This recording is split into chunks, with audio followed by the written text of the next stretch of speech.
আজকে আমি আপনাদেরকে বলবো যে যদি ব্যাকগ্রাউন্ড মিউজিক দেওয়া হয় বা আমি আমার ভিডিওতে কিভাবে ব্যাকগ্রাউন্ড মিউজিক দিই আর এই ব্যাকগ্রাউন্ড মিউজিক দিলে যে কপিরাইট ক্লেম আসে এটা কিভাবে রিমুভ করে, তো এটা জানতে হলে বা বুঝতে হলে পুরো ভিডিওটা মন দিয়ে শুনবেন, স্কিপ করবেন না।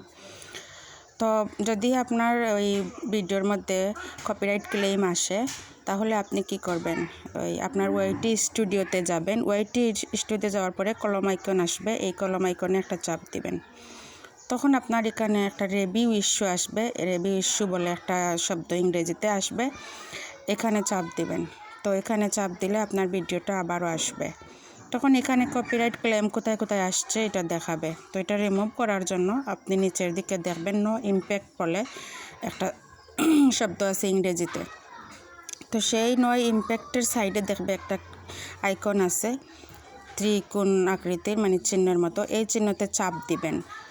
তখন আপনার এখানে সেভ বলে এই ইরেজ সং বলে একটা শব্দ আসবে ইংরেজিতে। তো ইরেজ সঙ্গের মধ্যে আপনি চাপ দিবেন। ইরেজ সঙ্গের মধ্যে চাপ দেওয়ার পরে সেভ আসবে, সেভে দিয়ে দিবেন। আর সেভে দেওয়ার পরে প্রসেসিং বলে একটা মানে শব্দ আসবে এবং ওই প্রসেসিং দেখাবে নেটের মধ্যে। তো যখন প্রসেসিং হয়ে যাবে আপনি সেখান থেকে ক্রস চিহ্ন চলে আসবে, ভিডিওটা আসবে আর সাথে একটা ক্রস চিহ্ন চলে আসবে। তো ক্রস চিহ্নের মাধ্যমে আপনি বেরিয়ে আসবেন। তারপরে আসিয়া আবার দেখবেন ওয়াইটি স্টুডিওর মানে এখানে আসবে, ভিডিওতে আসবে।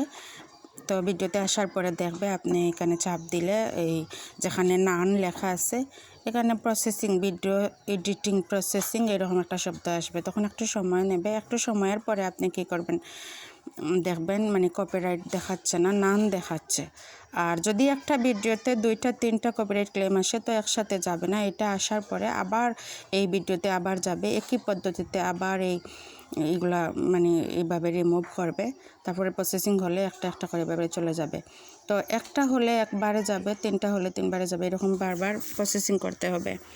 তো কপিরাইট ক্লেম রিমুভ করতে মাত্র 2 মিনিট সময় লাগে। এরকমভাবে আপনি কপিরাইট ক্লেমটা রিমুভ করবেন। আর আমার ভিডিওটা যদি ভালো লাগে, কথাগুলো আপনার একটু উপকারে আসে, অবশ্যই লাইক করবেন, কমেন্ট করবেন আর চ্যানেলটা সাবস্ক্রাইব করে পাশে থাকবেন। আর অলরেডি যারা চ্যানেলটা সাবস্ক্রাইব করেছেন তোমাদেরকে অসংখ্য ধন্যবাদ পাশে থাকার জন্য।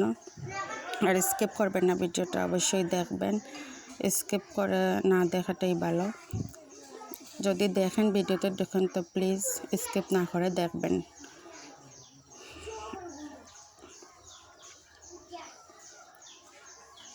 এই যে এখানে হাঁসের বাচ্চাগুলো কি সুন্দর হাঁটতেছে আর আমার মেয়েটা হাঁসের বাচ্চার সাথে খেলা করতেছে।